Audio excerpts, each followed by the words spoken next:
It is a smoky, warm weekend here up in the Pacific Northwest. I'm outside letting my daughter play with the hose in mid-October, which is weird, but it's pretty warm. And while she's doing that, I have my train running. And for once, it's not really being an issue. And this month marks the 1-year anniversary of the opening of the Garden Railroad. What do you want? And I thought I would do a very impromptu, very short video on lessons learned, thoughts and impressions, etc. So yeah, it's been about a year. To be fair, the railroad as it is really hasn't gone through a winter yet. Last winter it was basically track on dirt. So this winter will be a good test to see how it handles up, you know, over that, stuff like a lot of rain, snow, cold, etc. But I'd say, well, first and foremost is the grade. I have on the upper loop, it's about a 3% grade, maybe 3.5, depends on my margin of measurement error. The lower outer loop is about 2 to 2.5%. By all the things I've read, that should be okay for the kind of trains I'm running and the lengths I'm running. But I tell you what, it is a huge problem. Some locomotives I get wheel slip, others it's just cosmetic. Like they'll go screaming down this hill to make the bend and then slowly chug up this side, and I hate how that looks. I know that if I ran DCC or Rail Pro or some of those other options, they have, I guess, what's called back EMF, which allows you to, it's kind of like a cruise control, speed control. That would be great, except for I have like a dozen locomotives, and just to be honest, it's going to be costly for me to upgrade that. And really, the only thing I want DCC or Rail Pro for is that. Yeah, it'd be nice to be able to blow the whistle and horn on my trains as they go around, but I really don't care about any of the other features. This isn't a prototypical, running layout where it's made for operations. This is just trains go in a circle. I get to enjoy them. Simple enough. So I'm still on the fence about that. I'm really not eager to drop probably $1,000 plus to install the necessary stuff in my locomotives just to get them to run better. Now what you're seeing here are 2 USA Trains diesels, and I noticed with the dual head unit, the speed up, speed down isn't as big of an issue. But on stuff like my LGB Mikado and the LGB F7 Streamline passenger set I have, that one it's really noticeable how slow it goes up the hill and speeds down the grade. So if I had to do it all over again, I would work much harder at reducing the height of this area and increasing the height over there. Mostly because this tree is here and the roots cause a problem with this upper loop, but at least the lower loop, I might next spring take out from about where the train is right there, try to redo the outer loop and drop it down maybe as much as 6 to 8 inches at the far end. And then down there, I'm thinking of adding ballast under the rails to bring it up a little bit. Try to even out the grade on the outside run at the very least. The inside loop I can't really do much about due to the brick wall and again the trunks, the roots of the tree. But I'm okay with that. I can run my Shay and my smaller locos and stuff over there where it's on more of a grade and they can handle it better. But if I focus on the outer loop and make that better for my bigger trains, I think that would help things immensely. So I was just talking about the grade difference, and so my goal is eventually try to lower that outer loop, raise this outer loop a couple inches. And part of that also combines with this, my train shed. So it goes all the way back to the house. I'm pretty happy with the train shed, but it is sloping. So like right in the middle, about right where my finger's pointing, is the top, the ridge. And so when I was parking these trains, I used to park them with the engine facing outward and push the cars back. But I was having a lot of derailments, especially here at the switching area, where the train would come in and trying to get on these different tracks, I'd get a lot of derailments. So I started pulling the trains in, locomotives going forward, and that helped, where they navigate this area easier, and once they get over that, where that green pipe is, that's kind of the hump, and then they can get over pretty easily. I also can store pretty long trains in here, about 10 to 12 cars, depending on the length of the car. If I could do it over again, I don't know if I'd change this a whole lot. I guess I'd try to level it out more, but because I did this in 3 different sections, honestly, that would be pretty difficult to achieve, especially when it's just me doing it. If I had 2 or 3 other guys helping me, maybe. But overall, this isn't too bad. I've been thinking about swapping all these out for R3 switches for obvious reasons. It'll make navigating a lot easier for a lot of my locomotives.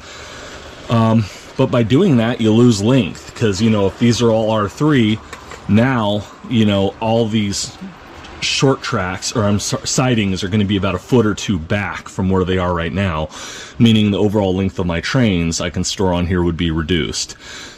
I think the only 2 trains that would really greatly affect are the Denver and Rio Grande Western, because I have 2 trains on that, and then my Burlington Northern one, because that right there is parked all the way against the house. So if it reduced in length, you know, it would hang off the edge. So it's something I'm considering doing, but right now I'm not sure.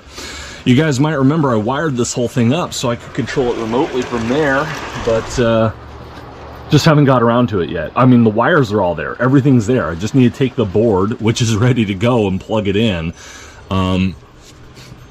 I just haven't. And I might wait until after winter this time to do that. But backing up again to this, so right here is a bit of a problem. You can see that as the trains leave, I'm okay if I go on the outer loop. It's not too bad. But this inner loop, excuse you. This isn't about you. This isn't about you, dog. Come on, let's go. Ugh, get out of here so he's out of my face. So this outside loop, that works okay, backing trains out. Sometimes it's difficult, especially if they're doing an S-turn up there. I get a few derailments. Ideally, if I could raise this outer loop up 6 to 8 inches again, that would create less of a grade here and probably less of an issue. So I'm hoping that by raising this area up, it minimizes how much trouble I have here. This is an R2 turn, and this S part here is a pain in the butt. A lot of my bigger locomotives do not like it, which means a lot of my trains just run counterclockwise, like this, because it's hard for me to back them out that direction to run them the other way. I do have some things in mind. I'm thinking about getting a Pico R3, R5 curved switch, which would replace this one here. So instead of being like this, it would be an R3 switch here with like an R5 curve coming out to here. And then I could do a short straight and then do a sharper turn. I've noticed that a lot of my trains, they don't mind an R1 turn. They can do it. But the S turn causes a lot of trouble. So that's something I want to look at fixing. So far, continuity in the track's been pretty good. I have some weird issues with some of my locomotives, like getting stuck in small spots, but I think it had to do with quartering on the wheels on the steam locos than anything else. Because I take my multimeter and I'll tap the rails, and I have pretty good conductivity throughout the whole thing. And I don't have rail clamps. I'm just doing, it's the train. You can see there, just zip tie, holding the 2 pieces together. So I got a zip tie holding it together with copper grease in between.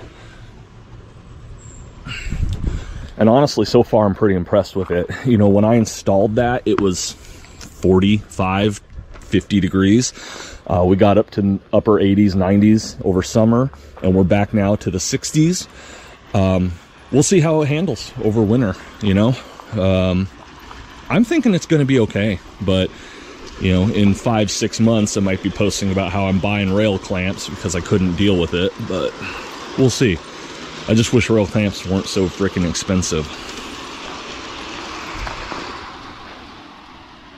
Let's see, what else? What else?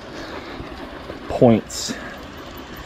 I bought used points. They were in good shape, but I've had a lot of issues with those. I think if I did it all over again, my advice on points would be make sure they're as level as possible in every possible direction. So level in the direction of travel, you know, level this way, that way, this way, just everything. And like where you have two, you know, it'd be good to keep them as level as possible as well.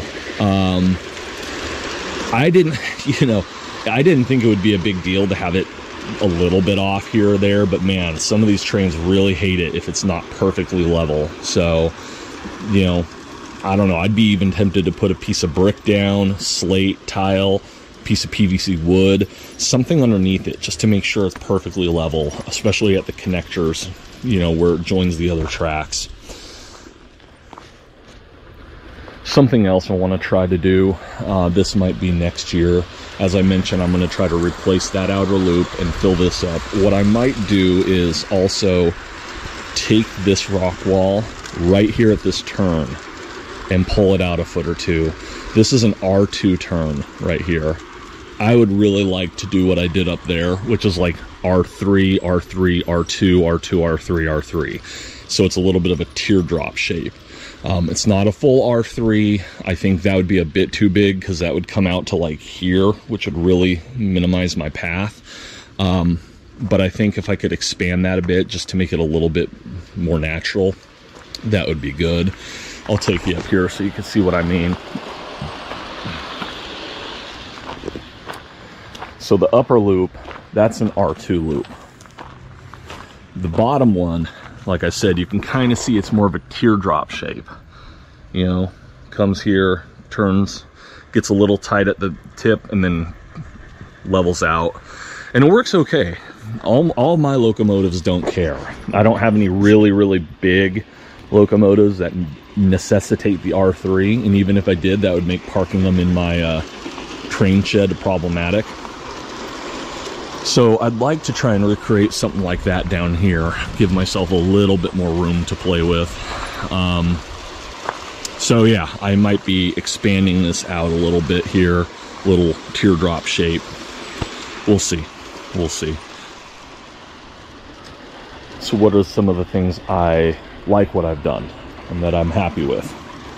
Well, I'm happy with my little box here, even though I don't have a control board in it. What I have done though, I do have a power pack connected to the house, and then I have a 12-volt power supply connected to this.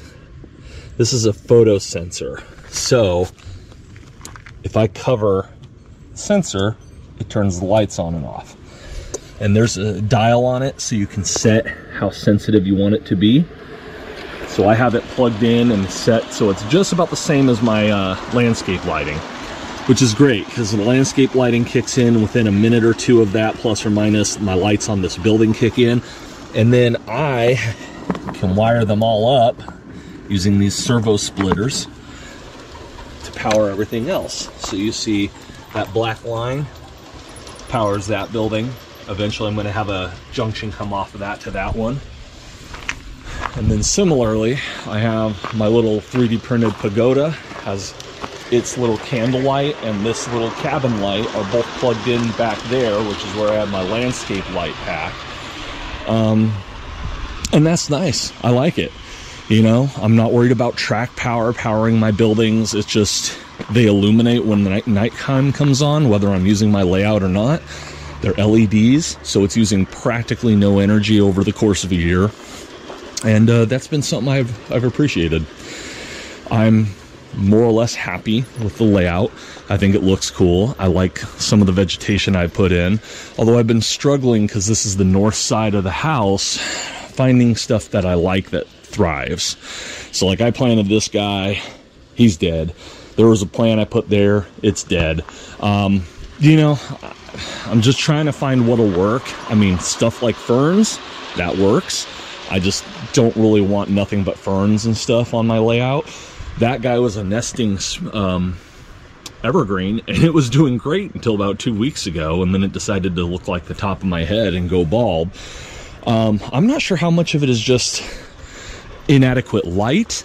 We've also had an extremely dry summer for the Pacific Northwest. I'm talking about months and months of almost no rain, which for our area is unheard of.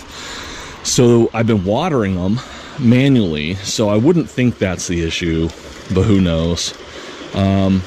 So yeah, overall, I like the layout. I like how I got the rocks here.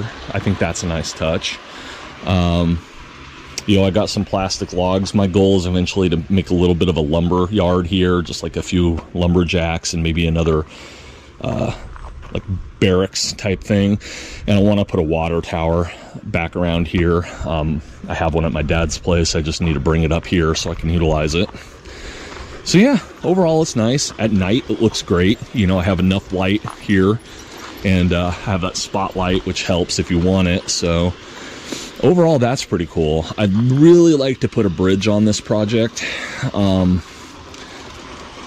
bridge would be really nice. Where is a question?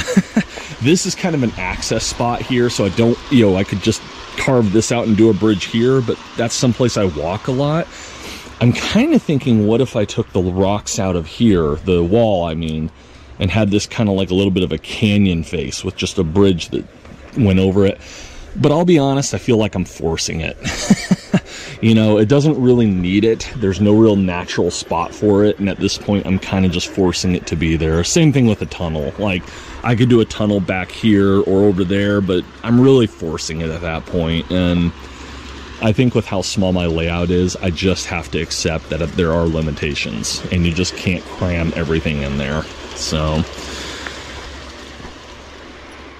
anyway, let me try to wrap this up. So, in conclusion, I like what I did with the train shed. I think it works really well. I'm happy that I can keep my trains parked there, all ready to go.